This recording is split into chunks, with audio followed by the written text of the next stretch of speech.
Whoa, what just happened? Oh. Your microphone was peaking. Ooh. Oh. I'm Sorry. peeking. I'm peeking. Keep going. Daddy. Okay. And there we are. Right. You gotta fit it in. First daddy. You gotta fit it in. Okay. We're leaving all that. Don't take any of that out. Okay. Okay. Well, now I'm nervous because we changed our intro. I'm so excited. Okay. Debut time. I'm Kat. I'm Hayley. And this is Night Classy, the podcast where two teachers unwind, sip wine, and each teach a lesson. Lesson. No. Lesson here. No. This has to be perfect. And each teach a lesson we can't teach in school. What are we drinking, Hayley? Okay, so we've started out with a 7 Moons, which is a red blend, and it's spooky looking. Spooky. It celebrates the phases of the moon by combining 7 grape varietals. I don't know why they can't just say varieties. Varietals. Because you say varietals when you're talking about wine. 7 grape varietals into a smooth, fruity, easy to drink wine. I haven't met a hard to drink wine, but I feel like I have. I feel like wine is wine to me. I'm here for a reason that is not to just appreciate the taste. Amen. And you know what? This like freaking 7 Moons wine. Are you going to read the next one? We do have a wine in the queue. We have one in the queue. Okay. Yeah. It's Stella Rosa Black, and it's a cute little like Halloween. It's Happy Stellaween.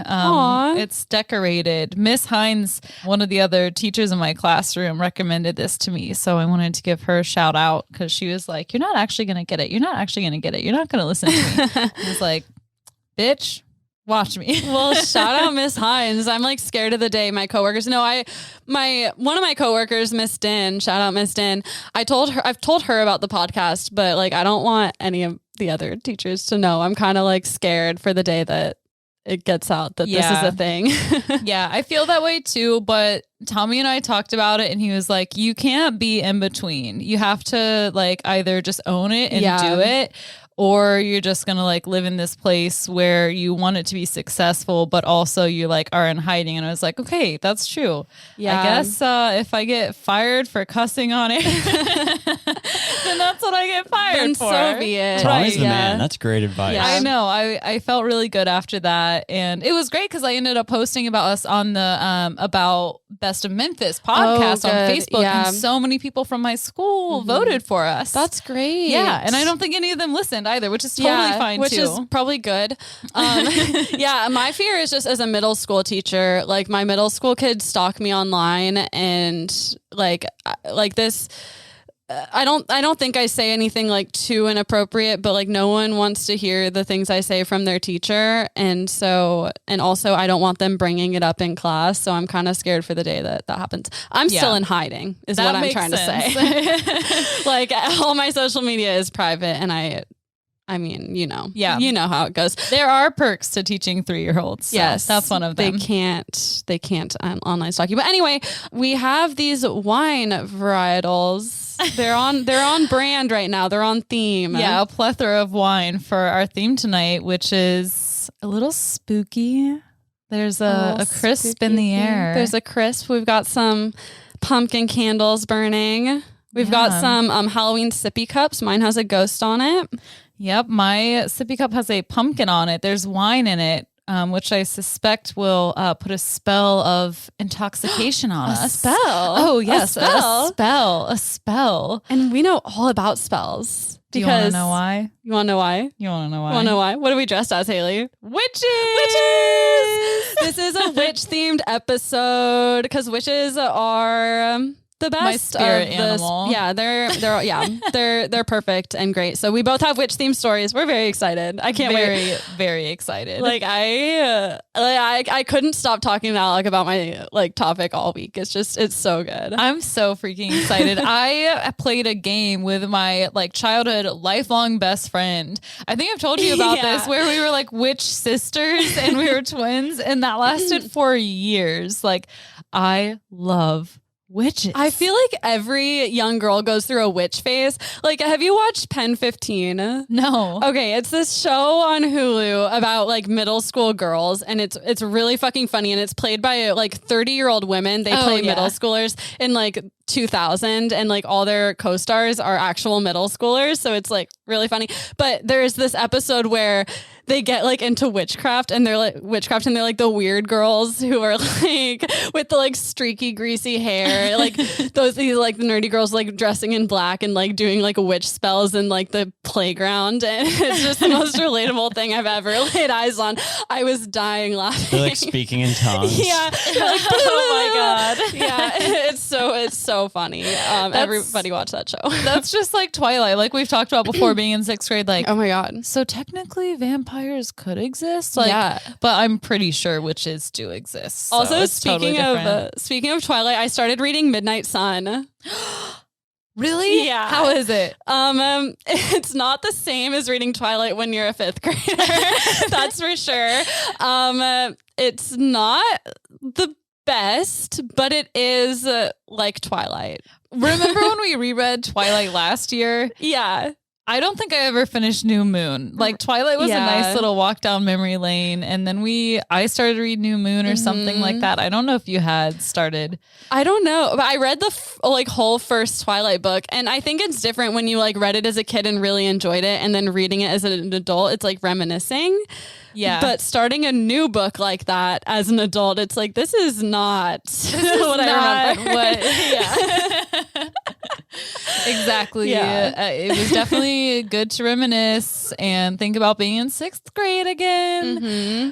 But I don't know if I will read it again because I kind of want to keep those memories back there. I don't want to eye roll at it too many times because I love it so much. I don't want to ruin my Twilight years. Well, if I ever like manage to finish Midnight Sun, I'll pass that along. Maybe Please you want to read it. Yeah, I want to try it at least. But yeah, what a weird time, 6th grade. I've been talking to my 6th graders a lot, and like last weekend I went to the zoo to see like the dinosaur exhibit, and I was telling them about it, and I was like, yeah, like I went to the Memphis Zoo and I saw the dinosaurs, and half of the class just like stared blankly at me like they didn't give a fuck, and then half of the class like looked interested, and then like 10% of the class was like, there are dinosaurs at the zoo. It's such a funny age. Cute. Yeah. That's also like, that's when I realized that, okay, spoiler alert about Santa. So if you're listening with your children, take them away immediately. That's when I found out Santa was not found out. That's when I realized. I like wanted to believe for so long. Yeah. I think 6th grade is really where it's just the draw of kids who are like, you really moving on and like maturing, and those who are still like kids, like they're all still kids at that point. But yeah, it's a weird dichotomy. And like last year, I mean, I've only taught, this is my 2nd year teaching, but last year I remember starting the year and they were just like little babies. Like they all wanted to like hug me, and they'd like run around outside, and they were like elementary school kids. And then at the end of the year, they were in my room, like making TikTok videos and like doing like teenager shit. Like they changed in a 1 year. They were different kids. Very important year. Yeah. Can we talk about TikTok for a second? Yeah. Okay. I am actually obsessed with TikTok. It is so fun. I remember joking, like, I don't know how many episodes ago, but being like, what's TikTok? I'm too old for TikTok. But now I'm obsessed with TikTok. And I think I would like to try to make a TikTok video. Okay. And they're just so fun. Like, it's so different from Facebook, for example. Like, when I get on Facebook, I just want to pull my hair out. It feels like I could just start an argument with everyone. Like, I'm not one to fight about stuff on social media usually, but TikTok is like full of people who I guess I'm more in line with, like-minded individuals. Yeah, like-minded or individuals. like at the very least, its algorithm is like on point. It shows you what you want to see. Yeah, there's definitely like Trump TikTok, and one of the TikTokers I follow was like, oh my God, I encountered Trump TikTok, and it was awful. That sounds like terrifying. Yeah. I don't think anybody, even if you're a Trump supporter, I don't think you want to see that. Yeah, but I follow, how to take something that you find on Facebook Marketplace, buy it, refurbish it, and then sell it for like $100 more, like things like that. And it's so quick, and the videos are so fun. Yeah, and people talk about like mental health and politics and art and small businesses and ideas and history, and it's just my favorite social media platform right now. Huge fan of TikTok. The only thing keeping me from it is like how addicted I am to Reddit. I know if I got TikTok, it would be just like a second addiction. And it's not like I would split my time between Reddit and TikTok. I would double my time. Double down. I would double down, and I'm scared, but I'll get there eventually. I'll just keep sending me the TikToks you like, and then I will. We can do that. That's how I got TikTok, because my friend Andy Reed, if you're listening, shout out to you. He kept sending me videos that he liked from TikTok. So I feel like I'm annoying you guys when I send them to you. But no, you're not. I thoroughly enjoy them. Okay, then I have several more to say. I go on the subreddit for TikTok and I scroll through that. Oh, like my stubbornly. God. Like I can't have TikTok, but I can do this. There's this one woman who I follow who she is publicly sharing her life story, but within the past 10 years, I think, or so, about how her husband cheated on her with her mom. No. See, that's why I love Reddit, is because you can read about that shit. Like, our relationships and Am I the Asshole are my favorite subreddits, because you get the tea. It's crazy. But if you can like watch someone, you can tell watch their story, them and you just sit good. back and listen. You don't have to read. Reading is so hard. Reading is so hard. Which, by the way, thinking of our relationships, we were saying that there should be a new Patreon show where, as you kind of the marriage counselor and Kat the person obsessed with our relationships, I should vet a either audience submission or a Reddit submission on relationships, and you guys just riff give our on commentary it for Patreon. Yeah, I'm so down. Wouldn't that be fun? Yeah, yes. yeah. So if that sounds interesting to you, let us know, because I show Alec like a different our relationship post every day, and then give my commentary, because I love talking shit about other people's relationships. It's my favorite hobby. I would love to get the best of the best, because I'm not addicted to Reddit. I do like it when I get on there, but it's something that I don't think about. So I'm definitely not at the level that you are, but I would love to get the really good stories and read them and talk about them. That sounds like a lot of fun. And if I'm talking about someone else's tea, that means that I don't have to deal with my own. That's why I like it too. It's like you just read people's shit and you're like, really? This is your life? Yeah. It's Let like, me rephrase. my boyfriend cheated on me with my sister and like tells me I'm ugly every day. Like, what should I do? It's like, girl, it's crazy what people tolerate. And then there was a post on Am I the Asshole today, and it was like from the husband posted it, and it was, am I the asshole because his wife got a double mastectomy because she had breast cancer, and he told her she should get like bigger boobs when they reconstruct her boobs, and she didn't want to. And then like his family was over, and he was like making jokes that like she could have got him bigger, and like she started crying, and he was like, I don't think I was the asshole. Like, I was just making a joke. She's being oversensitive. It's just like, who are these people that are so stupid? Yeah, just today, Tommy was talking about how he likes feeling like Ghost's little bend in his tail. And he was like, sometimes I just want to see like if we straightened it out. And I was like, don't do that. Like, you should not change people's physical attributes. Yeah, it's the same. If you don't know, my cat Ghost was a stray. And so the end of his tail, it got broken at one point when he was living the hood life and the street life. And so it's like bent at a right angle. But it's so fluffy, you can't see it. You can only feel it. You could when he was first brought in. That's it was true. Quite apparent. He was a little skeleton boy. Now he's a big fatty fat. But the end of his tail is at a right angle, and it's just the tip. And you can feel it. And if you straighten it out, it's just the tip, isn't it? Yeah. And if you straightened it out, you'd probably have to break it. So I don't think you should do that. I don't think he actually would. But it was funny how he's like, I just want to see. And I was like, don't. He's like, I just want to see. It's like, you can't physically change people. Like, you shouldn't, unless they want to change, like, get plastic surgery. I'm all for that, whatever. When Ghost asks me for plastic surgery, I'll get it for him. Right. I'll start a bank account for that. That's what he's been saying this whole time.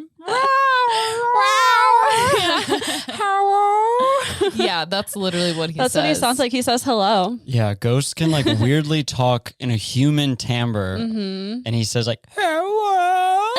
It's very strange. It's really unsettling. Yeah, it would be scary if you didn't know what that was and you just like woke up in our house, because he does it really early in the morning when they're ready to eat. Have you guys seen the movie Tusk? No. Okay. Well, it's this movie about like a guy and he gets like kidnapped, and like it's kind of like the human centipede, but instead of a centipede, they like chop this guy up and make him into a walrus. And so at the end, he's like in a walrus enclosure, like scooting around and like groaning. And I always feel like that's ghosts. Like there's a human being in there, like yelling cat noises that kind of sound like human noises. And he's just like a human stuck in a animal body. And I get like creeped out. That's terrifying. Yeah. Also, but he seems human. Yeah, his facial expressions, and he's very intelligent. He I feel like he knows what's going on and tries to sound like a human. Yeah. That's scary. Yeah. It looks like the wheels are turning behind his eyes. The wheels are turning, definitely. Okay. Well, anyway. Now that we're done with our 15-minute tangent. Anything else? Anyone? Well, I do have someone to shout out. Yes, ma'am. Yes, ma'am. And her name is Faith Brown of Seward, Nebraska. She is a new Patreon donor. And and she is very special to us. She's been a longtime fan. I talked to her on Instagram. She's fantastic. And she became a Patreon donor, and she donated at a tier where she gets to choose a topic. And have you looked at the Patreon messages? She told me the topic she wants to do. No, I haven't looked. Oh my God, this week has actually been insane. That's okay. But she gave us 2 topics to choose from, and they're both good. So I'm excited. Both. Maybe. Is that allowed? We'll see. I mean, we don't want to like pick favorites. Right. So we just won't say anything and still do both. Well, yeah, we're always taking ideas. But yeah, so thank you so much, Faith. You're amazing. Thank you. And then also my dad chose a Patreon topic. So my dad also donated. But like, I don't know what his topic is yet. I told you guys, but my dad texted me yesterday and he's like, so I chose a Patreon topic. And I was like, okay, what is it? And he's like, well, in 2 to 3 days, you'll get a package. In 2 to 3 days. He's like, I need to use the terminology that the post office gave me so there's no confusion. I speak Amazon Prime. I speak Amazon Prime and I speak cash. So pick one. And he's like, so you'll get this package, and the package is a package from Daddy. A package from Daddy. and he goes, the contents are the topic, not the brand. I was like, what? Oh, okay. So like so then I was trying to figure out what it was. And he goes, I think you'll like this package. And I was like, and the only thing I could think of was like, is it wine? And he's like, no, but like wine should really be a topic. And then like told me how much wine should be a topic. And I'm like, you're not wrong. Like it should be. That should be. Yeah. I'm we like did alcohol. super intrigued though I'm so intrigued. So stay tuned. We'll see what my daddy chose for a topic. Jesus. I'm so sorry to all my family members. Before I lose this thought, there's something that's so fun and exciting about getting something random in the mail. We should get really drunk one night and then plan things to send ourselves like weeks in advance so that we like kind of don't remember. But then once they arrive, you know what a good thing to do is, I mean, Wish is probably ethically not the best thing to buy from, but one time I went on Wish and they have this like they have stuff on there that they advertise, and you're like, there's no way that's actually what it is. Like they'll advertise like babies and like just like weird shit that like you're like computers and like stuff that like they're obviously not going to send you a full on like desktop for $20. And so just like order stuff like that from Wish and see what it is when it comes. We should take Patreon money 1 month and we should split it either 2 ways or 3 ways, and then order something for each person, like a secret Santa, but like from weird Wish. shit from Wish, and then like open it in a video and put it on Patreon. Okay, well, donate to us on Patreon, and we'll make this happen. $1, $5, $10, $20. Whatever you wish. $1 million? I don't know. And I was going to see if we could maybe like speak this into existence. But how many Patreons do we have right now? 37. We're at like 37 or something. Yeah. But we have a goal to get to 50 Patreons by Christmas. So yeah, if anybody's on the fence, it's just like $1 the minimum.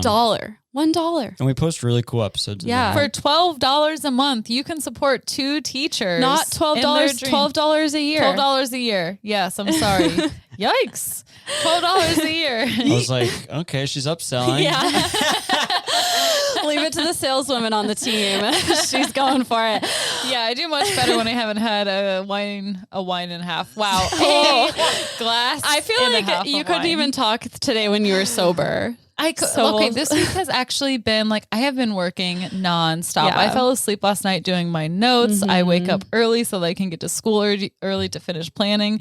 I am struggling. I'm having a tough time. It's a struggle. I'm sorry. I'm having like the best time of my life at work. You're like, woo! I cannot relate. I'm thriving. I like online school. Obviously, like I wish it weren't online because it's hard on the kids and I feel for everybody, but like I'm thriving as a teacher right now online. Yeah. I'm getting so many kudos from admin about like, I don't know. I'm killing it online. I feel good. I'm proud of you. Thank you. Me, on the other hand, I'm doing it, but it takes a lot of work to keep 3-year-olds engaged online. 3-year-olds, no, but 6th graders love looking at the computer. So it's going well for us. Yeah. Yeah. Anyway. So that's all I have. I'm ready to get to it. I'm excited to start. Let's do it, please. Okay. Okay. What did you blow? Well, one of the things I blew was leave it in. In addition to that's what she said. So just dick joke on dick joke. Okay. I blew a lucky number 0.13 and I blew 0.111. 0.666. Okay, so I go first. That would be like less than sober. I wonder what we blow sober because it can't be 0.666 right? Would be less than sober. Yeah, because I feel like is sober 0.08. You're not allowed to drive. So you might be thinking 0.666 is like you're dead. Okay, I was my brain. Hayley. Working. Okay, so while I tell my story, just drink all the wine. Okay. Yeah, I'll keep drinking wine. I was thinking we'd go the other way, but okay. So I'm glad I'm going first because I don't think I could contain my excitement for this another second. So today I'm talking about the magic resistance. Ooh, I don't even know what that is. I didn't know either. Oh, nice. And so first of all, my sources are bbc.com, medium.com, michaelhughes.com. This really amazing academic anthropology article called #Magic Resistance Anti-Trump Witchcraft as Registered Circulation by Julia C. Fine, Vox.com, Pathos.com, Elite Daily, and Wikipedia. I love how proud you are when you're like an academic source. It came from like the National like Anthropology Register for like academic papers. I was like, okay, this is it. But I barely got anything out of it for my notes. But if you want like a deep dive on like the demographics and psychology behind this movement, check that out. Anyway, so I'm all ears. The magic resistance is a movement of magical activism where witches and warlocks all over the country have been performing a binding spell on Donald Trump every month he has been in office. Whoa. Okay. So is it like exponentially getting greater with each month that he is in office? I mean, I don't know about what do you mean exponentially getting greater? Like, is it like compounding interest? Like it just doubles down each month? I mean, I would like to think so, but I think it's just like repetition. Okay. The word binding had me thinking that it was like just getting bigger and bigger. Not really. Like we'll talk about what a binding spell is in a little bit. Okay, but good. The goal of the spell basically is to keep him from doing harm. So this was started... She's got the COVID. Hayley inhaled wine. Yeah, so she we're did. Pausing for coughing. Coronavirus. Shit is real. You can take a second, Hayley. Don't try to feel like you have to jump back. Okay, I need to. Yeah, you need a second. Something about drinking wine through a straw just doesn't jive with my body. I'm going to leave that in. Okay, Hayley's coughing fit is over, so we're going to get back in. This was started by a man named Michael Hughes. And Michael is an author, a speaker, a magical thinker, and an activist. And on February of 2017, he broadcasted a viral Wiccan spell on social media. He doesn't take full credit for the spell. He created it with a few like-minded individuals. And it's called the spell to bind Donald Trump and all those who abet him. The spell asks pagan deities to, quote, bind Donald J. Trump so that his malignant works may fail utterly, and so that he shall not break our polity, usurp our liberty, or fill our minds with hate, confusion, fear, or despair. So he posted this on social media and it went viral on all social media platforms. Hashtag magic resistance and hashtag bind Trump were immediately trending.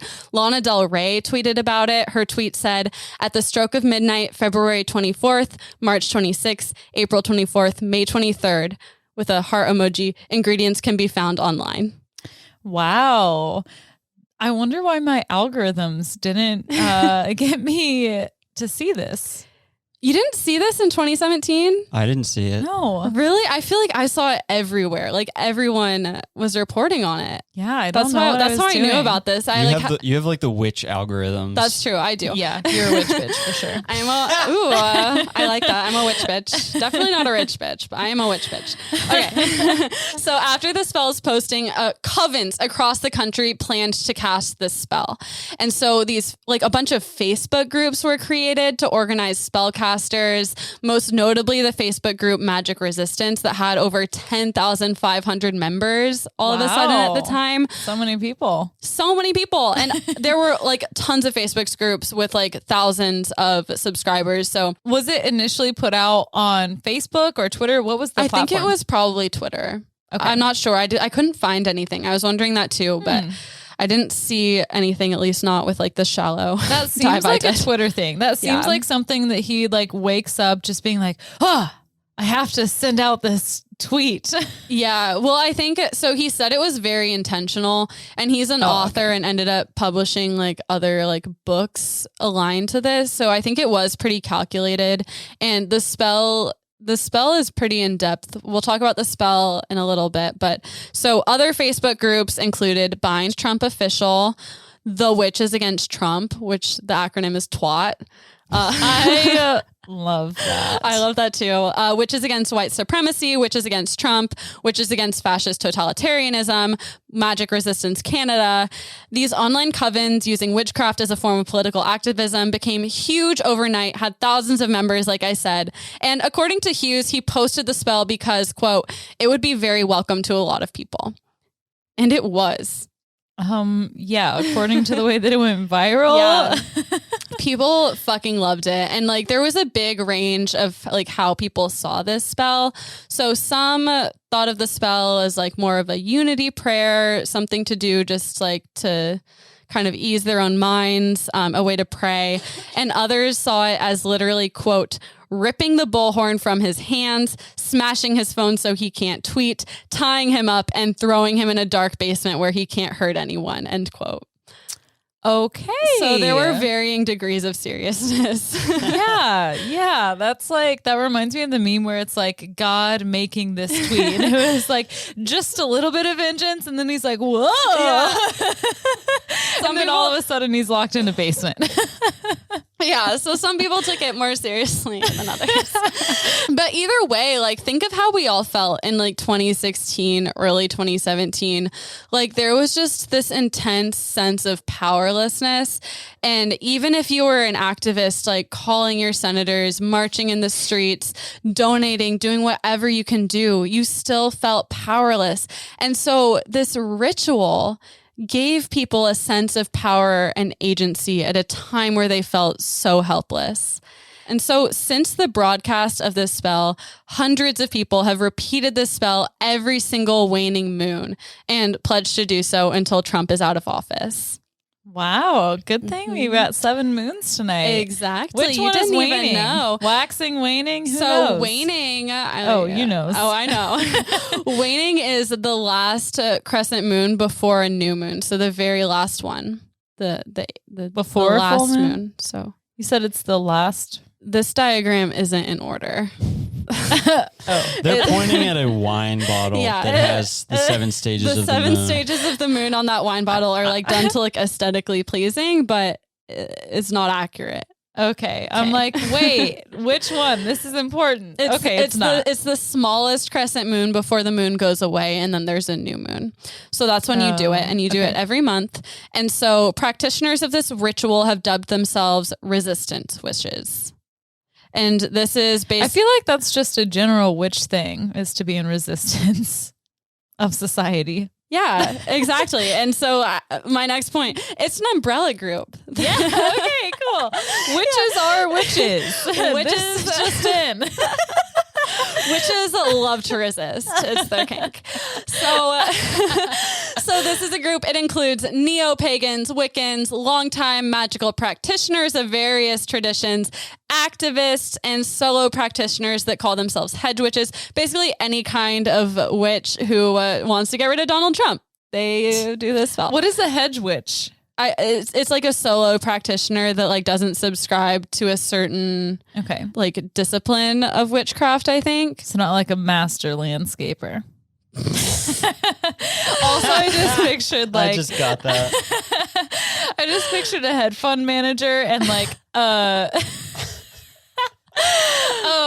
what was it? What witch? A hedge witch. For some reason, I always think like hedge fund and then hedge witch, and they like work in the same department like, of some corporation. I know, and they're like both on Wall Street. Like. Yeah, they're like fighting in an office about what to do about certain stocks, and they always one is disagree. a witch, and one is like a guy in a polo. Yeah, that should be a sitcom. Let's market that to some people. Okay. I wouldn't watch that. So I would. Okay. Members of these groups communicate with each other on Facebook Messenger and post photos of their altars on these Facebook pages. It's just a whole thing.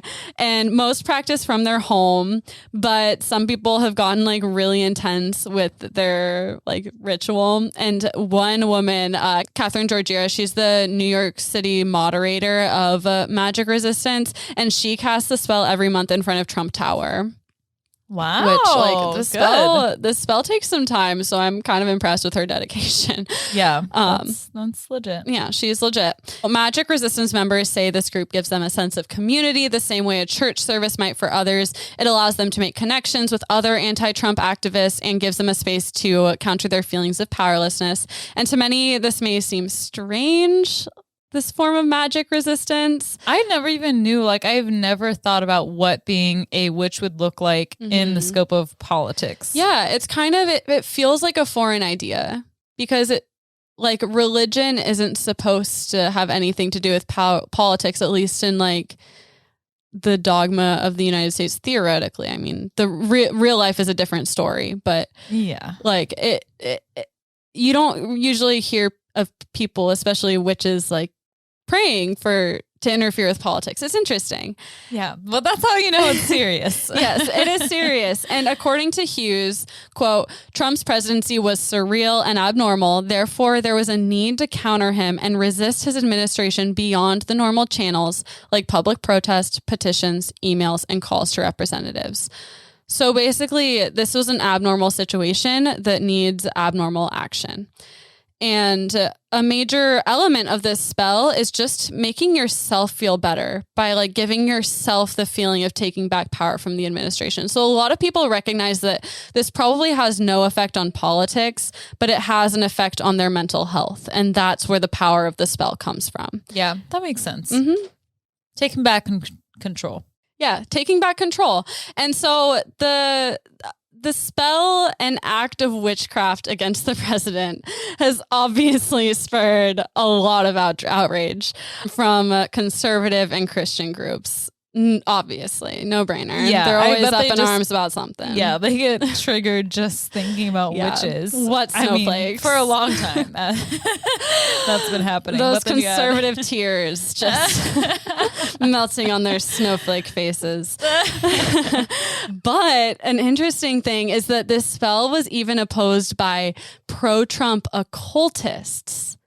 So there are like conservative witches out there that like are really upset about this spell, including some factions of the Hermetic Order of the Golden Dawn. Wow. Yeah, which we have talked about on this podcast. I don't know which episode, but it's called the Rose Crustacean and something else. In a second, episode 15. Episode 15. So we covered the Hermetic Order of the Golden Dawn. There are still some factions of it that are alive, and some of them are very conservative, and they have called out for counter prayers and rituals to combat this spell. So both sides are taking this seriously. Yeah. Fighting. Magical fighting. It's amazing. And so there's also this movement of conservative occultists that feel like witchcraft is being hijacked by the left. What? Yeah. Well, because it kind of is. Like, if you look at people that practice Wicca, most of them are very like liberal. And so there are conservative occultists, like one of Alex's ex-clients that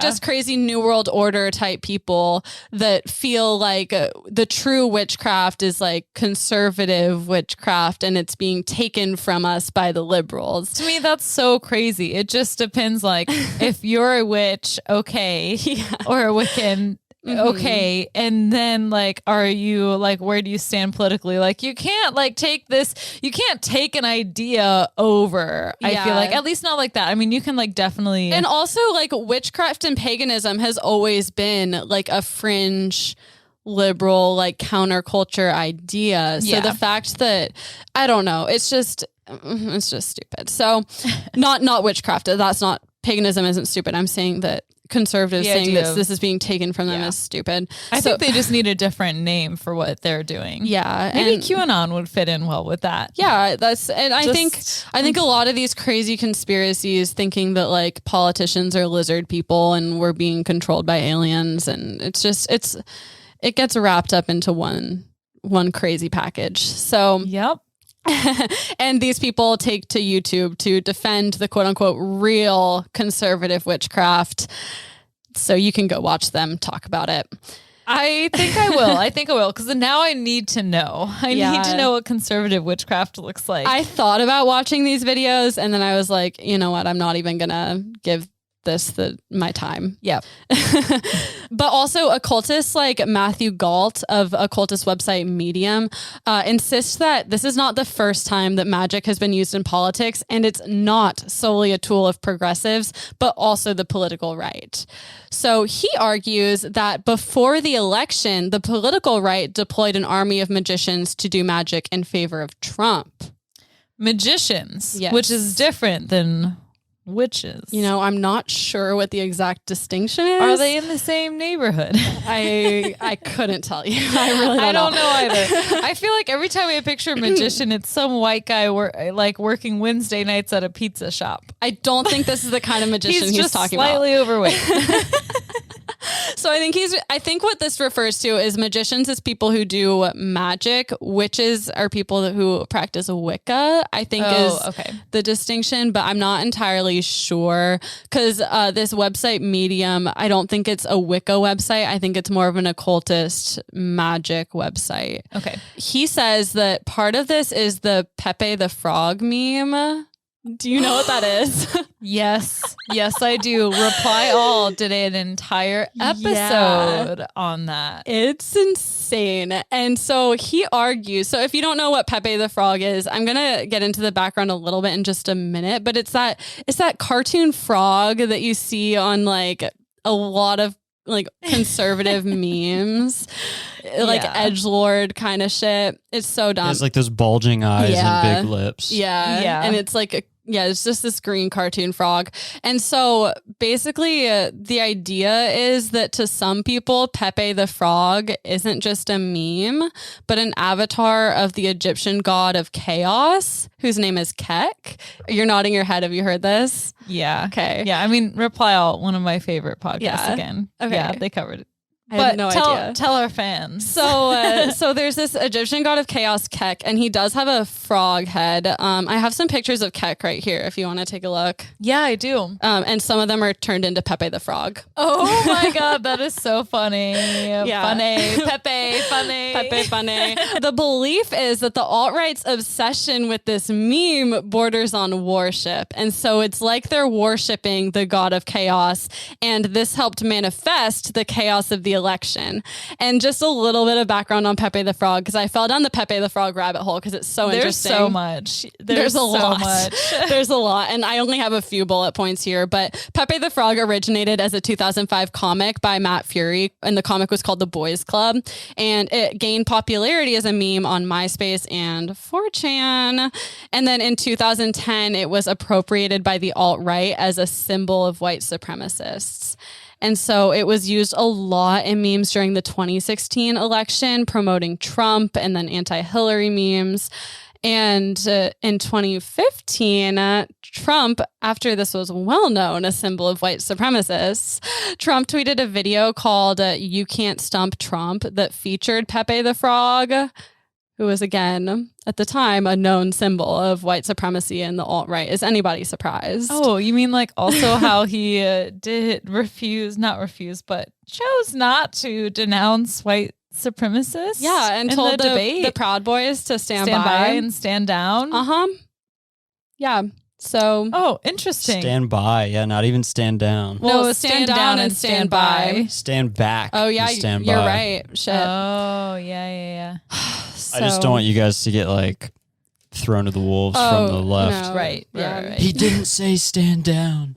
Yeah, right. stand back and stand by. Take a break. I'll let you know when I need you. Yeah, exactly. Go to the polls and watch people. You were talking to me. I was, you proud boy. Yeah. We're trying to do a podcast here.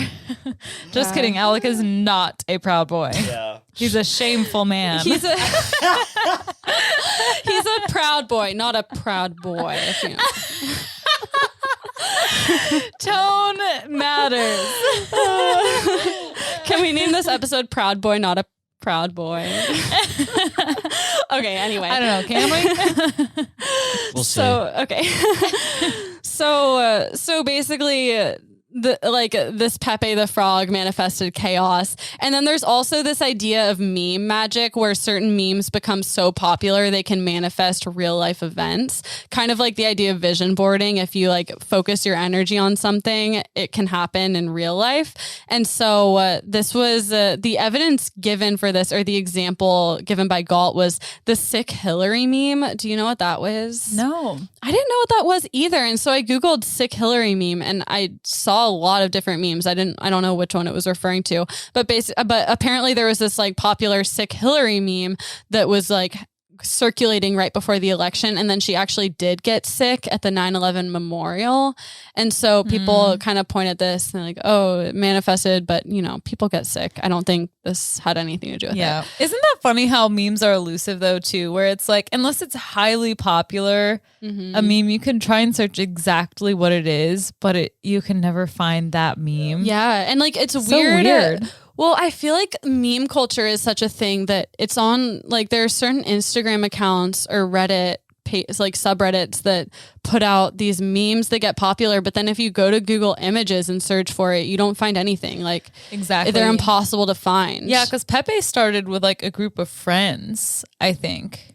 I'm trying to remember, so I don't want to misquote anything, but I think that's what it was. And they didn't intend for it to be anything as to what it became. Yeah, in my brief research on Pepe, the man who drew Pepe originally is like really upset about what it's been turned into, and probably also the people who like first made it into a meme. It was just, as he would be. Yeah, and also, never mind. We got to move on. Okay. So there's a documentary coming out about this though. Really, about Pepe? Yeah.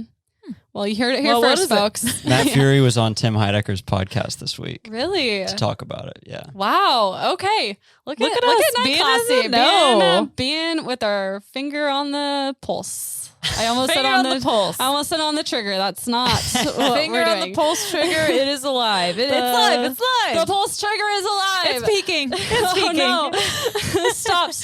Don't stop. Okay. So to those who believe this, that magic helped sway the election, the Trump binding spell is an act of retaliation and defiance. So are they doing anything extra right before the election? Are they like amping it up?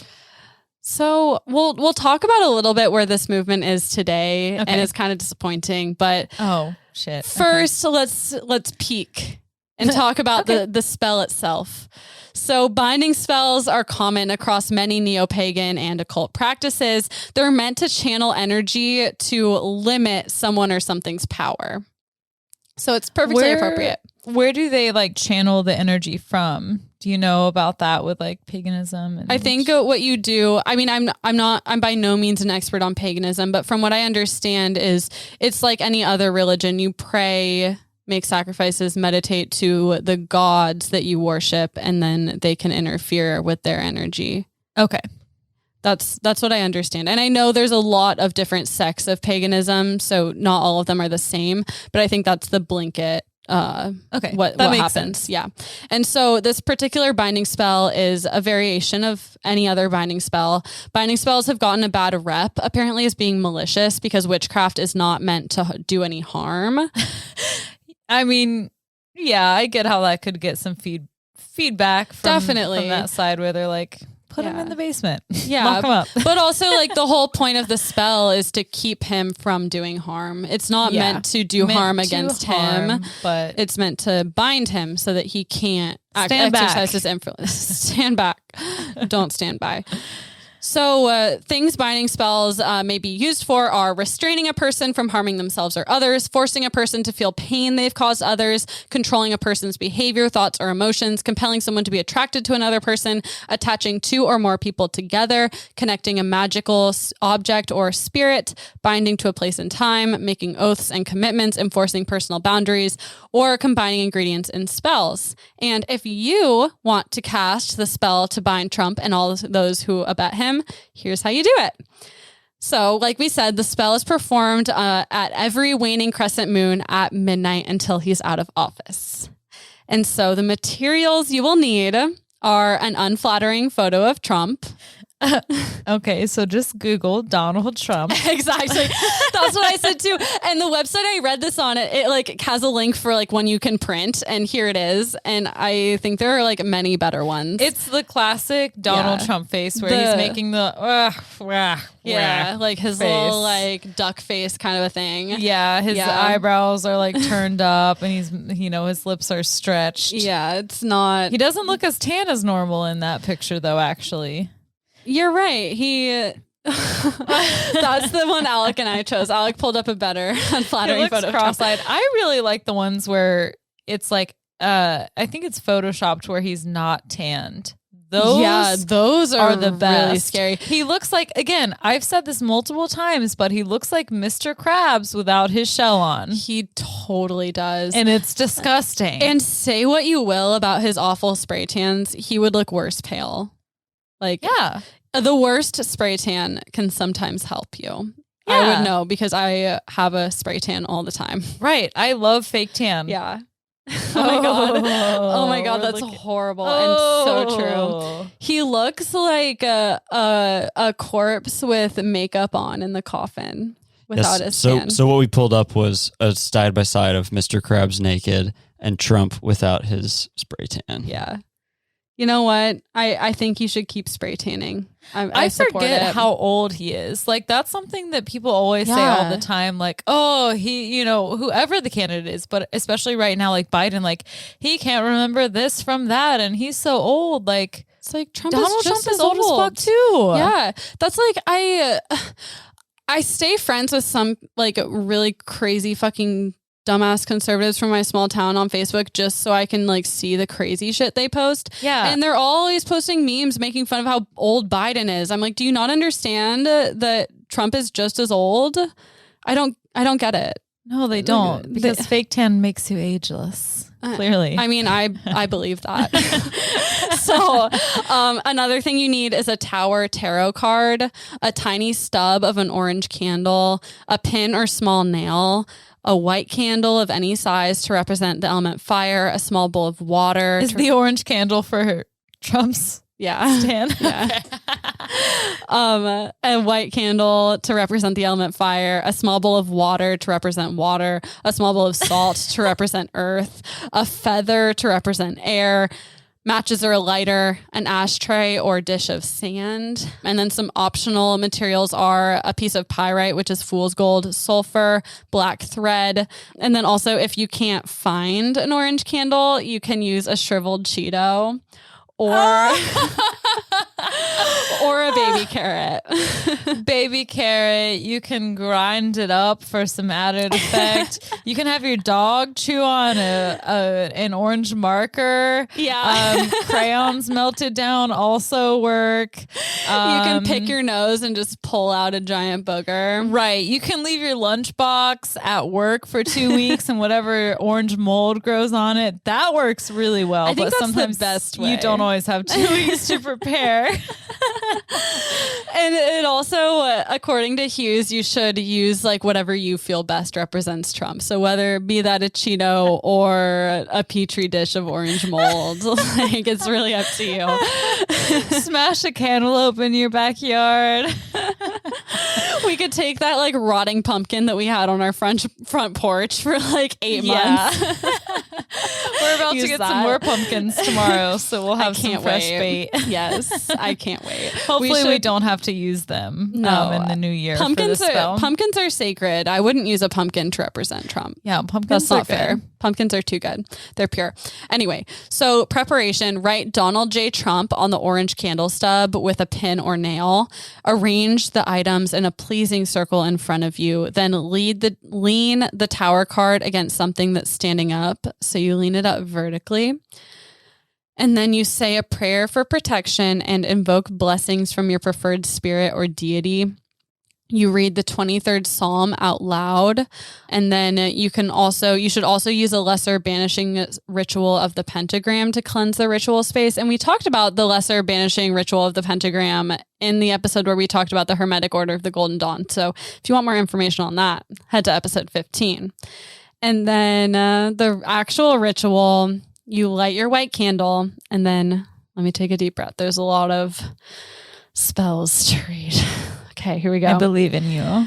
Should I do a dramatic rendition? Please. Yes. That's the only rendition. Let me take a sip of wine. Pretend like you're Rascal, or not Rascal. Pretend like you're Rumor doing a rendition with his song Rascal. Just make it really, really emotional. Really emotional. Okay. Hear me, O spirits of water, earth, fire, and air, heavenly hosts, demons of infernal realms, and spirits of the ancestors. Then you light your baby carrot. I call upon you to bind Donald J. Trump so that he may fail utterly, that he may do no harm to any human soul, nor any tree, animal, rock, stream, or sea. Bind him so that he shall not break our polity, usurp our liberty, or fill our minds with hate, confusion, fear, or despair. And bind too those who enable his wickedness and those whose mouths speak his poisonous lies. I beseech thee, spirits, bind them as with chains of iron.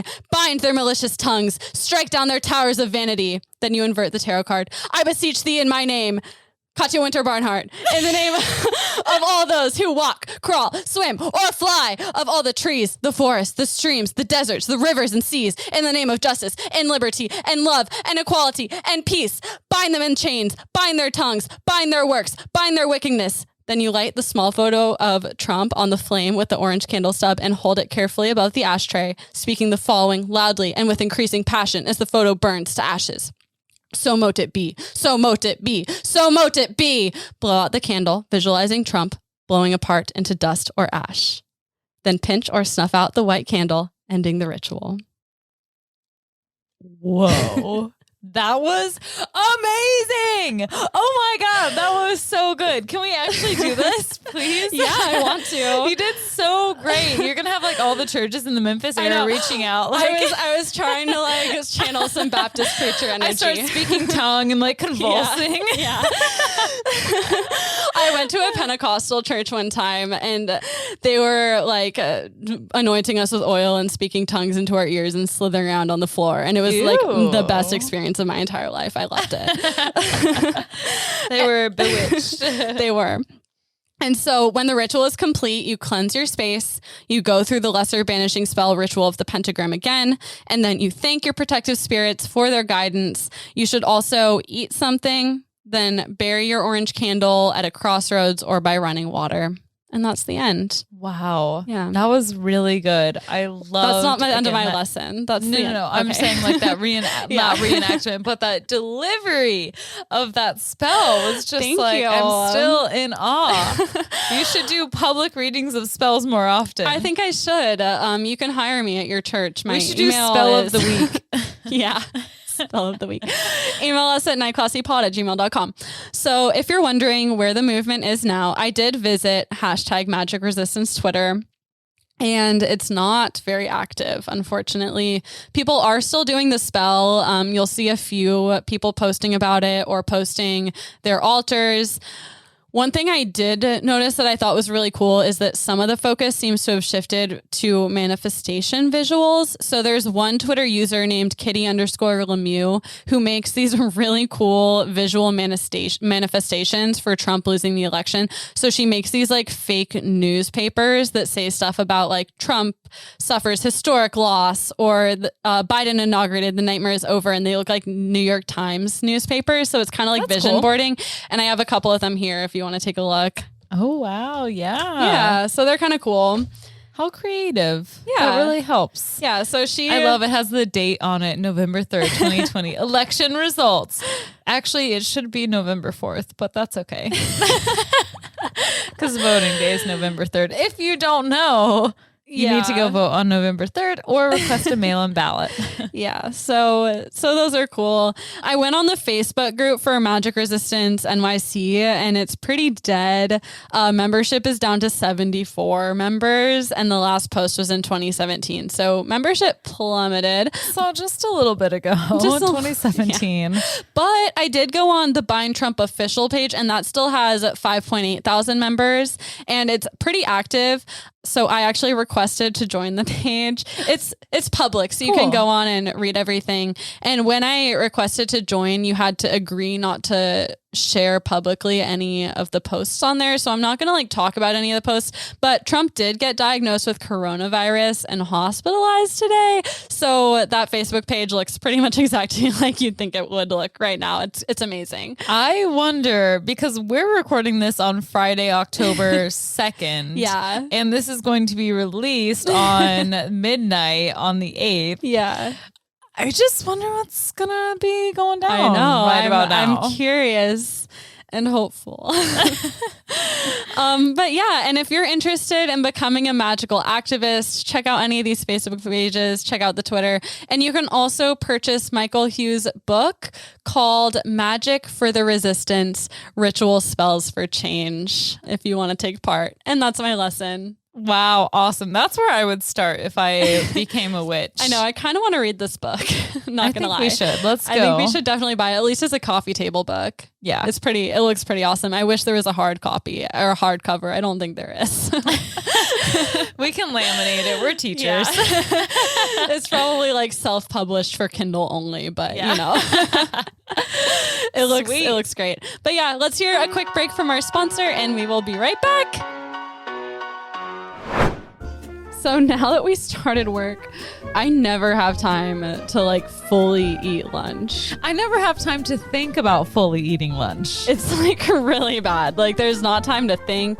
There's not time to put something in the microwave. Like I'm not even kidding you guys. It's there's no time. It's sad. It's sad. Do you know what we do have time for? What? Build Bar. Yes. Now, you may not know what Build Bar is, but thankfully we're educators. We're here to teach you all about it. We are educators, certified This is by true. the government. By the government. We are the FBI, the Federal Bureau of The investigation. Of investigating awesome snacks. Yeah. Speaking of awesome snacks, Build Bar. Build Bar. It is an awesome snack, and we investigated it and can confirm that it is yummy. It is good. 100% yum. Also 100% protein. Not actually. That's not the nutritional facts. But No. It's 100% protein. Speaking of 100% protein, it's 16 grams of protein. That's a lot of protein. And not only does it have protein, so I've been taking biotin vitamins, and like that's for your hair, skin, and nails, but like I forget to take my biotin vitamins every day because they're not yummy and I don't want to eat them. But Build Bar is yummy and I want to eat it, and it's full of collagen, which also helps your hair, skin, and nails.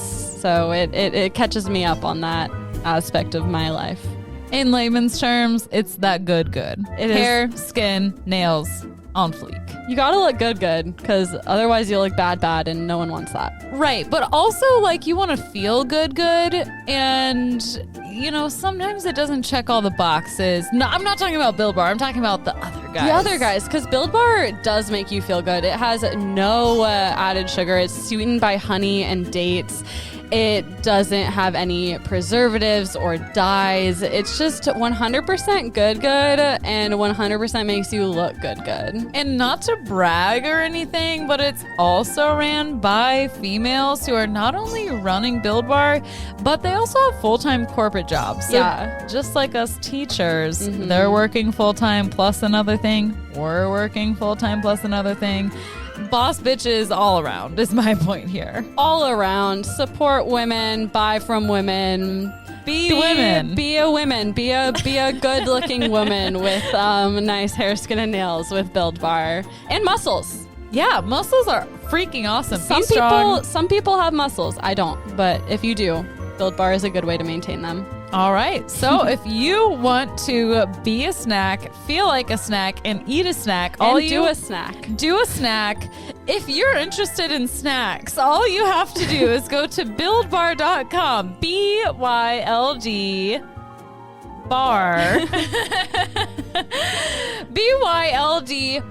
BYLDbar.com and enter the code Night Classy. Yes. The name of this podcast, Night Classy at buildbar.com to get 10% off your order. And not only will you get a delicious snack at a discount, support an amazing company run by women, but it also shows your support for this podcast. So do it.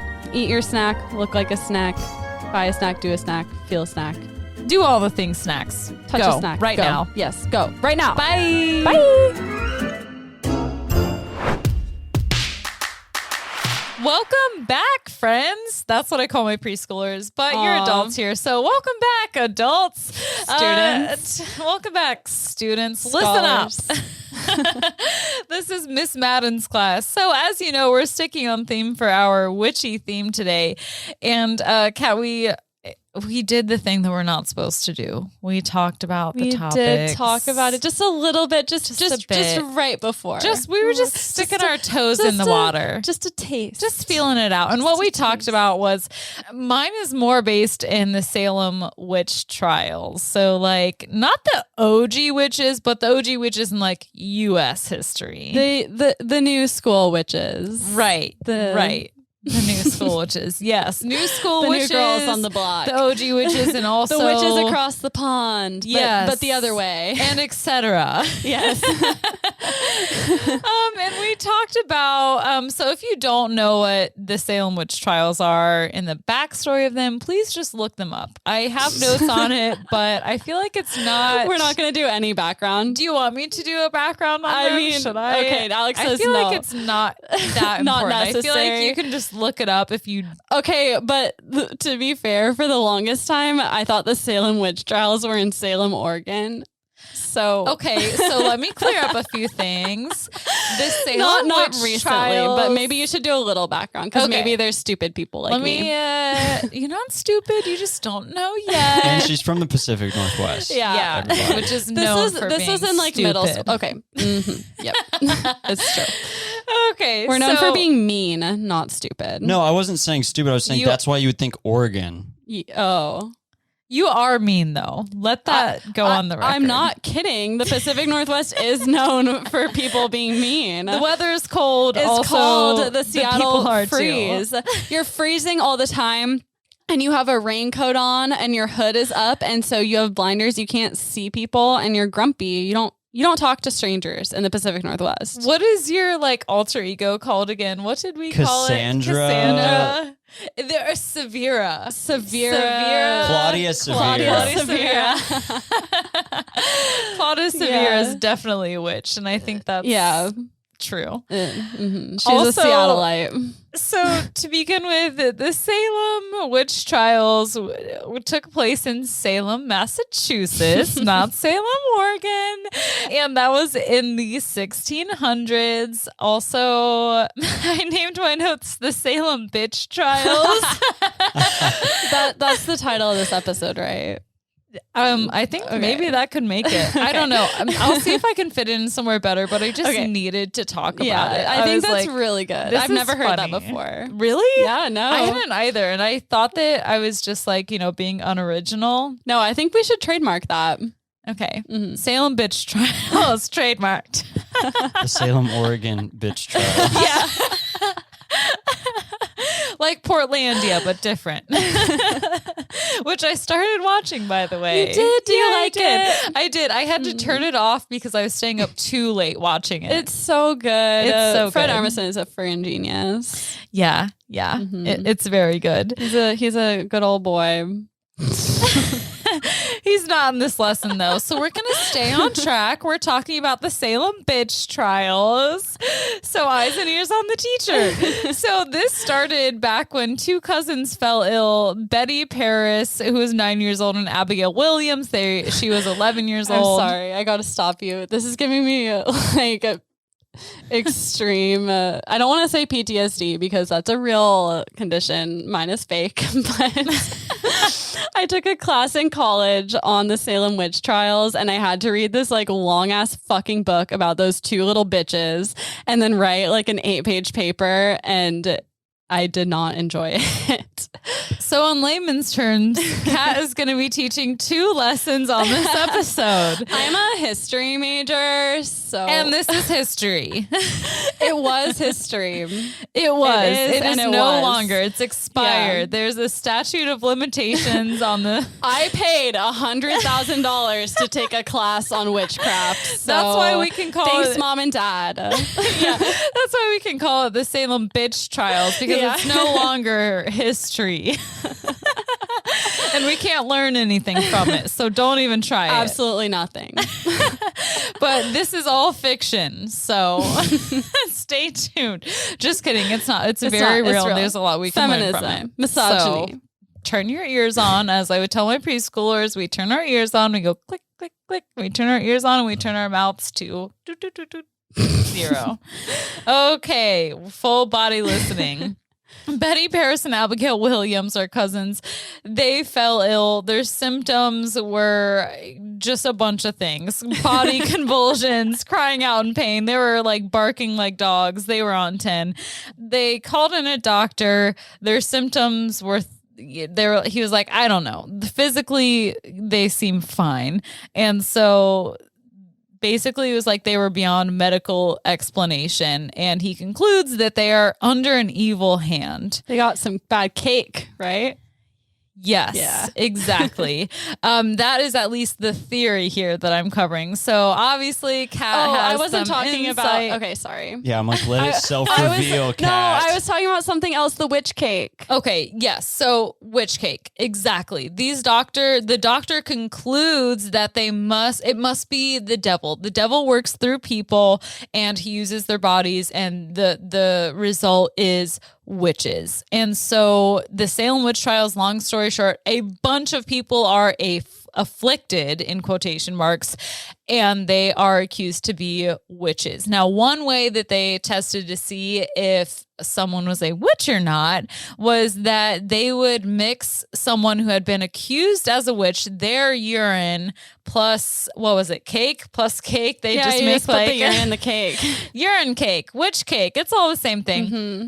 And if the person who ate the cake who was being accused also acted like these witches, which included the symptoms were body convulsions, pain, feeling like pins and needles, having hallucinations, things like that, then obviously you were a witch. It revealed the witchness in you. Mm-hmm.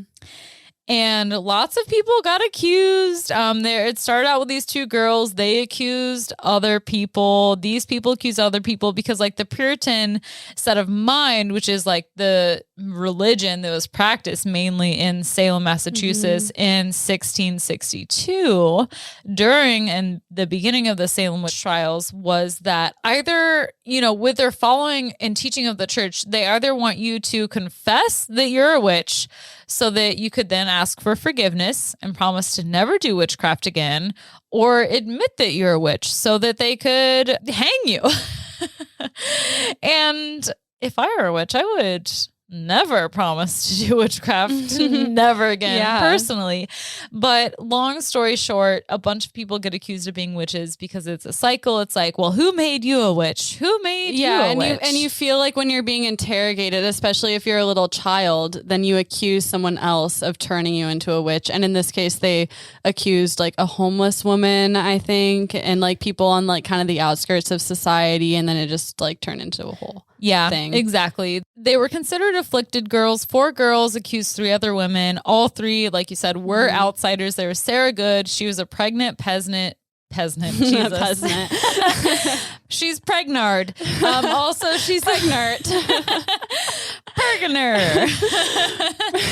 Pargner. Paganon. And she's already a mother of 1. So not only is she single, she has a kid and she's pregnant and she's a peasant. She's poor. So that doesn't really match with the Puritan ideals. There's Sarah Osborne. She hasn't been to church in a while. And so that's clearly suspicious in the Puritan times. And she was also in the process of suing the family of one of the people who accused her when she got accused of being a witch. Suspicious or not? And then there's Tituba, a woman who was enslaved in Betty Paris's home, which is one of the OGs in the Salem Witch Trials. And so a ton of false testimonies put people in jail, false admissions of guilt to, practicing witchcraft or having been, under spells in order to save themselves would put a lot of other people in harm's way. And then after accusations, they would be like, well, either say you did it and we let you go, or if you don't, then we'll hang you. And so I think it was 20 people. It was 14 girls and 6 men who were ultimately put to death. Several people died in jail after being accused of being witches. And yeah, that is a very long story short of the Salem Witch Trials. I know. I'm like, all this like stuff is flooding back to me that I thought I would never think about again. Well, you're welcome.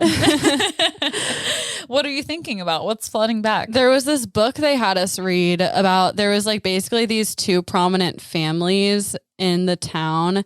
And so as the town developed, the family like on the outside ring of the town, like in the rural part by the woods, they started making less money than the family that like lived closer to the town. And so like as it developed and like new people started moving in, there like became all this like beef as like the disparity of wealth grew. And then it was this other family accusing the other family of witchcraft. And like some scholars think like that was the origin, was them like feeling disenfranchised and trying to like tear down that other family. And then, I mean, there's a ton of theories about why and how this whole thing came about. And I thought that I would never think about this again. I don't know why. Witches are cool as fuck. Oh, it's cool as fuck, but it's like totally not applicable to anything I'm doing now. Right. Yeah. I mean, I think it is applicable though to things that are going on in politics as far as people like, group thinking. And as far as group think. And then especially as far as, cause like there's also these theories that like, okay, so we're accusing like people on the fringe because like people like Sarah Good were asking other people in the town for money. And so like accuse her of being a witch. So you no longer have to give her money anymore. She goes away. And so like that is very applicable today. And then obviously like targeting women, I think it was like 80% or so of the people accused, and then almost 100% of the people executed were women. And it's a whole thing. Yeah, I think there's a lot of societal norms that go into who was accused and the standards there for what made a witch. We can talk about that at the end and throughout this, but my lesson is on something different, a different theory as to what caused the Salem Witch Trials, and it's ergot. You've heard of ergot, right? Yeah, I have. Okay. For those who don't know, ergot is a plant disease. And until 1850, people thought that it was just part of the plant. And by the plant, I mean rye. Rye is a grain that makes bread. And for a long time, people thought that it was just a normal part of rye. And rye is in rye bread, which is extremely popular and accessible to the lower class, people who were poor. Bread was a staple. Now, there are two types to ergot. And there's one that's convulsive, one that's gangrenous. And convulsive ergotism that's the infection of ergot in a plant. It is characterized by just a nervous dysfunction. People contort their bodies in reaction to the ergotism. They're trembling, they're shaking, their necks are bending all over the place. They can have hallucinations. Their life can be overtaken by like confusions. So that's convulsive. And then there's the gangrene style of ergotism. The gangrene style. Gangnam style. Is that where that came from? No, I am just trying to read. Now, again, like this week has been crazy, so my notes might be a little erratic, so bear with me. You mean erotic? Erotic. Yes, erotic. Speaking of erotic, gangrene. And that happens when blood circulation is cut off from limbs, basically. And so a victim can lose parts of their extremities, such as toes, fingers, earlobes, and arms and legs could be lost as well. But in the case of Salem, they think that it could be convulsive. And I'll get to that in just a minute. The symptoms of ergotism include pain, nausea, vomiting, muscle pain, weakness, numbness, itching, a slow or fast heartbeat. And like I said before, it can end up with you like losing limbs or fingers due to loss of blood circulation. Also, it was initially used to make LSD because of its hallucinogenic effects. That was the OG LSD ingredient was ergot, which again, it comes from rye. Is a fungus. It doesn't come from rye. It's its own standing thing. But they did think that it was a part of rye for a long time. Like until 1850, they thought it was just part of the plant. But really, they were dirty, crusty ass bitches and their rye was just moldy. Yes, exactly. But it looks like it would be part of it. It looks like it's just a little spice of life within the rye. And I'll show you what a picture of it looks like in just a second here.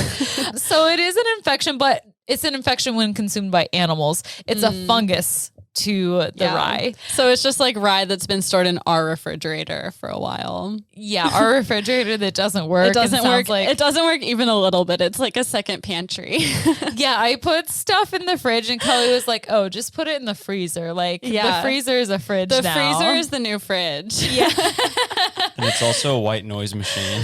Oh my God. Yeah, it screams. I have to shut my door when I do work in my room because it's so loud I can't focus. That's awful. I'm so sorry. This goes back to every time we reference the house. It's some disaster. Well, you guys, donate to us on Patreon because we literally can't afford a new fridge and it's broken.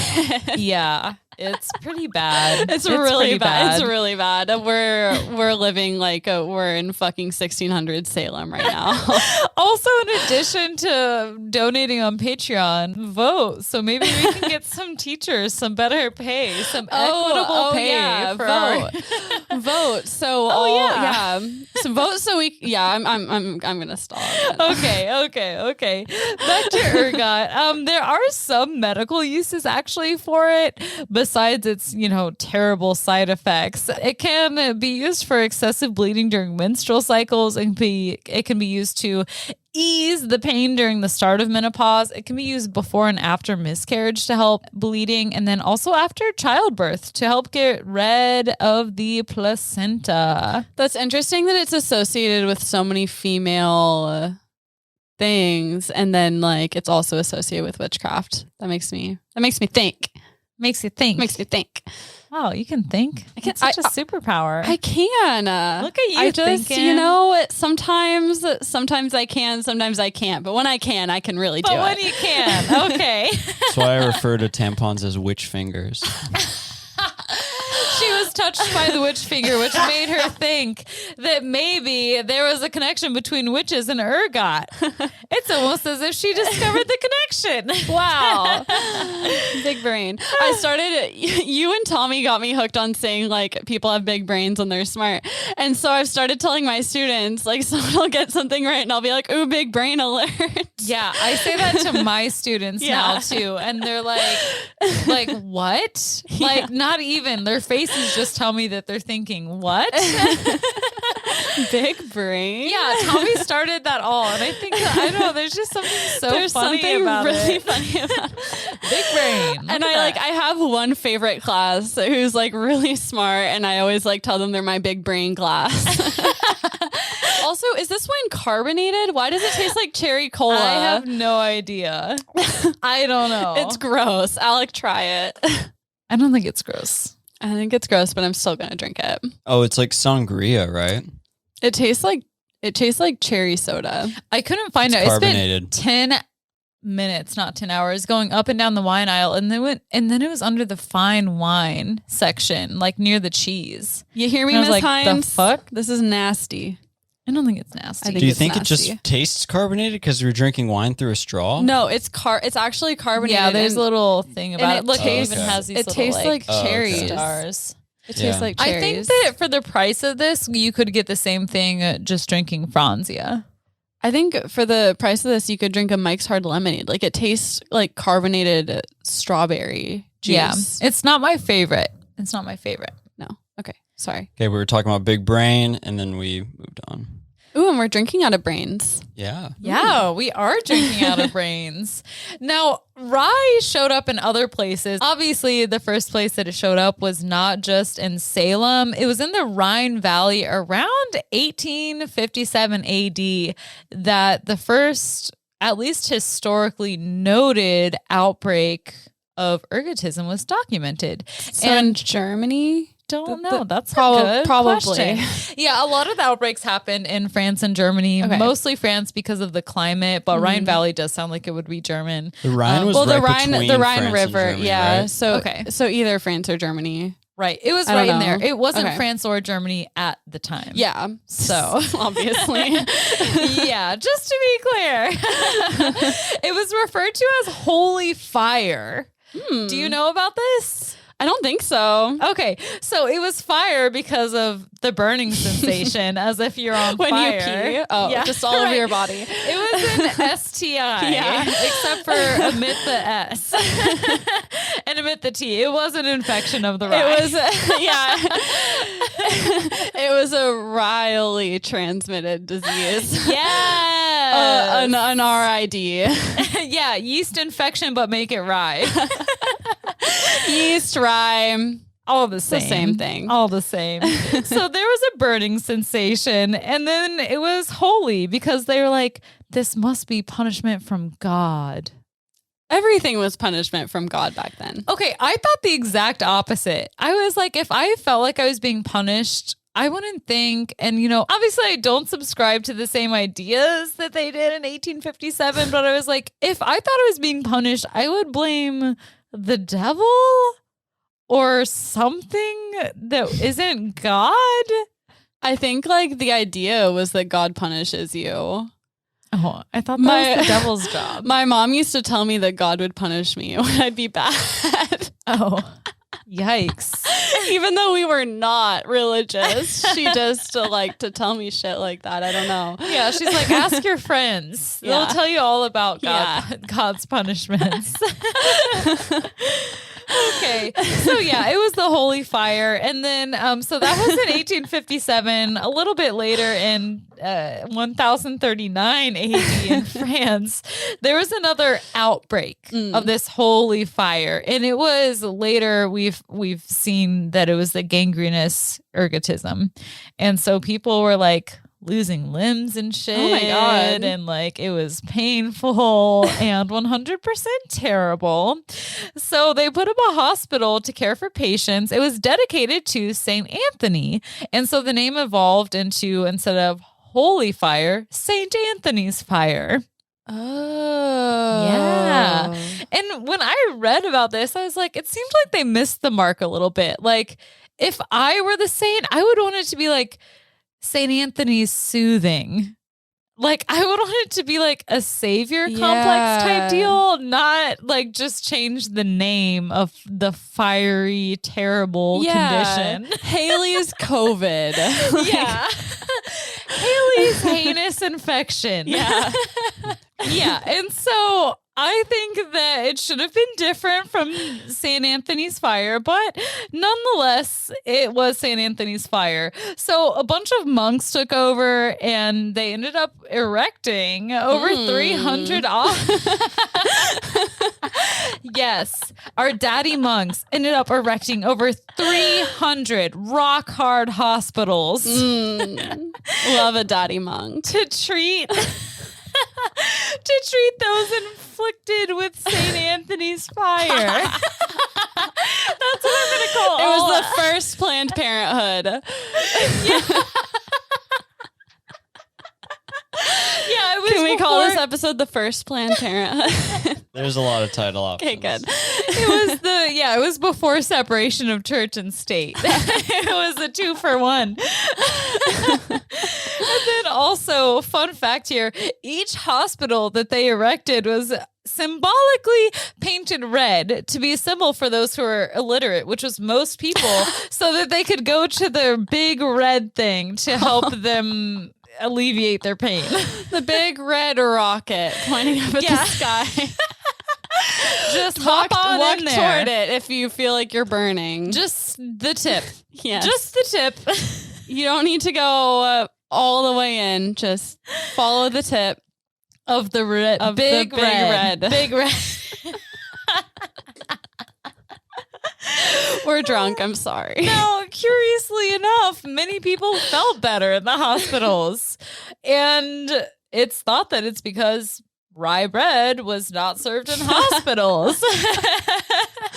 And again, ergot is the thing that infects rye bread. And many people, after they exited the hospitals, still came down with ergotism because they didn't know what caused it. So they kept eating this raw bread, which was infected with ergot. So and all they fucking have to eat is rye bread filled with mold because they're in 15th century France. Yeah, they're in rural France. Yeah. And it's like, do you want bread or bread? Yeah. So here's a picture from National Geographic, like depicting these times. Oh no. It's a bunch of people and none of them have limbs. They just have like peg legs, but on their arms and legs. Yeah. And do you see this guy right here? Can you describe what's on his back? I don't know. Looks like corn dogs. I think it's loaves of bread. No, it's not. I thought it was bread. I think it's holes in his shirt. I think his skin is showing through his he's shirt. poor. Loaves of bread glued to his back. There's like 6 loaves of bread on his shirt. I thought he's like, I'm just a poor boy. Also, I sell bread. No. It has nothing to do with my condition. You wouldn't put your bread on your back. People could snatch it off your back. Well, I'm thought just they would a poor boy living in a bread reality. I'm just a poor boy living in a bread reality. Oh God. Oh my God. This is so much fun. I love it so much. Oh no, I'm so sorry to everyone listening to this, but I love it. So apparently it's not bread on their backs in this picture, which I'm sure we'll post on our social media. Yeah. Follow I us can't at wait to post everything from this. So what that tells me is that I'm not incompetent. It's the artist who drew it wrong. Yeah, it was a medieval painting. What do you expect? Clearly. They didn't understand what is it, like a 5-point, what do you call it? Alec, you know. Vanishing point. All they had was blood. Last time I took an art class was 6th grade. Blood for paint and rye infectious pus for the other stuff. And maybe some grass for the green. I'm like, did you just cast a spell on me? Yes, I did. These are the ingredients to the gangrene banishing spell. I'm not going to tell you what it is, I feel a fire in my loins. It's St. Hayley's fire. You should feel it in 2 to 3 hours, full effect. When you're urinating. St. Hayley's fire. So just like St. Anthony's fire, this fire, ergotism, its cases and outbreaks continue on throughout history. There's a bunch of stuff. You can look at it. That's not really what I want to focus on, though. I want to 8 hours later. I want to focus on the witch stuff, so I'm trying to get there quickly. Some people hypothesize that ergotism, like the infection of ergot and rye bread or the rye grain, had to do with like how the French Revolution ended up and what like formed what is now France and Germany. So again, let me remind you, historians want to argue anything. It doesn't matter what it is. This is a theory. Okay, I'm not saying that this is fact at all. Okay, ergotism is real, but the relation to the witch stuff is a theory. Anyway, the cases and outbreaks of ergotism continue on throughout history, but since medical science was, just a little baby and it's in its early stages, it's hard to say what was ergotism. Sorry, she's using her hand as a puppet and I'm mocking her. I'm like still in preschool mode. It was hard to tell what was ergotism in the history books and what was other illnesses. But because there were a lot. Because there is a lot of shit going on. Everyone was fucked up. Everyone was fucked up. They didn't have water. They just drank beer. Yeah. Because the water was bad. Yeah, everything sucked. Everything sucked. You can't get water. You can't get bread. What else? What can he get? I mean, you can get bread because they're all sick from bread. Well, you can't get good bread. Yeah. At least the rich can. Which we'll talk about in just a second here. But most of these outbreaks happened in France because rye was the staple crop. It was for the poor people and it grew really well. It wasn't made for the poor people, but it was affordable for the poor people living in rural areas, and wet, cool climates were conducive for the development of ergot, this infectious thing that attaches to rye, aka fungus. Yes, we've established. I'm sorry. Gosh, I'm sorry. Okay.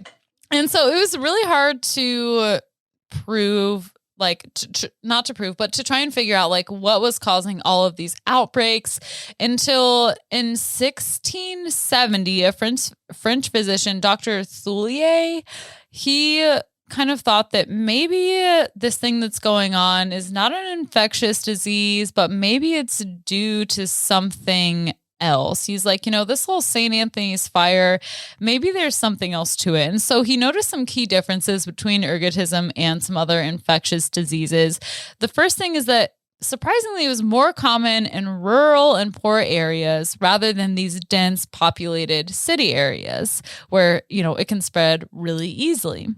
And masks, I'm sure they did not wear back then like we do now. And then secondly, infection was not connected to proximity at all. So somebody who came down with ergotism could have it full-fledged and be feeling like shit, and then all the rest of their family could be fine. Or if a whole family had it, then their neighbors could be totally fine. And the wealthy were also not coming down with these ailments. Dr. Thulier, he could eliminate some of the causes right off the bat. He was sure that it wasn't like, obviously it's not anything to do with being in the countryside. Like you just have a bunch of fresh air and sunshine. It wasn't the water because they did all drink from the same water source. While it may have not been reliable water, they all drank from the same place and not everyone was getting sick.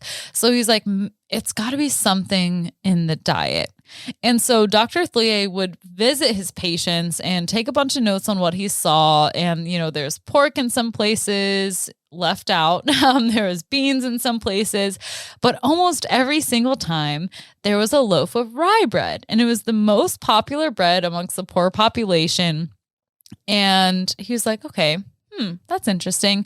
He didn't really connect the dots yet at that point in time until one day he was walking in a field of rye infected by ergot when he was like, everything kind of clicked. And he was like, oh, maybe it has something to do with this stuff. Because up until then, ergot is this like black extension of the rye grain. It looks like it could be a part of it. And I have a picture of it here if you want to see it. It looks like just an extension of the grain. Yeah, it does. And for the it longest, looks like it grows off of it. Yeah. And for the longest time, they thought that it was just part of the plant. And he was like, well, maybe this is something to do with it. And they called it cockspur. That's what they called it. They're like, some rye plants have it, some plants don't. It is what it is. Cockspur? Yep. One word. COCKSPUR. Okay. Yeah. But it would still be a really long time before they proved it to be a fungus. So fast forward to 1853, Louis Tulasny. I'm not really sure. He was an early mycologist and an illustrator. He basically worked out the life cycle of ergot of the rye, and he studied it. He was able to demonstrate that it was in fact a fungus and the culprit of egotism, which is huge. It's been going on for hundreds of years. Including, I'm just going to kind of gloss over this in history so we can get to the witchy stuff. But some people connect it to like the bubonic plague. Obviously, the bubonic plague put out a lot of people, and by put out I mean killed. But after it was over, some populations were not bouncing back in regions as they should and as they were expected to. They were like, okay, so after it's done within a generation, we should start to see growth. But they were staying the same due to this other illness, which we would find out later that was due to infected rye bread. And yeah, in the summer of 1355, there was this epidemic of like madness in England, and people believe that they were seeing demons. There was a wet year, which is like really good for rye bread. And so like these outbreaks are still happening and still affecting these populations. There was also an incident where a bunch of people were being persecuted for being witches in England, not England, but like in the area that England was. And this researcher, Matassian, in 1988 linked these occurrences of ergotism with these incidents of high trials of witchings or witch trials. And so they were able to kind of make a correlation there, not necessarily causation, but they're like, maybe there's something there. And then there was an emphasis put on the Salem Witch Trial in, of course, Salem, Massachusetts, 1692. When a bunch of people were accused of being witches. A couple things they looked at in the Europe witch trials were the prices of rye. So they looked at prices for rye and they were much higher than normal. And they also looked at the number of ergotism cases, and those were much higher than normal, and witch trials. So the price of rye is high. The number of witches being accused is high.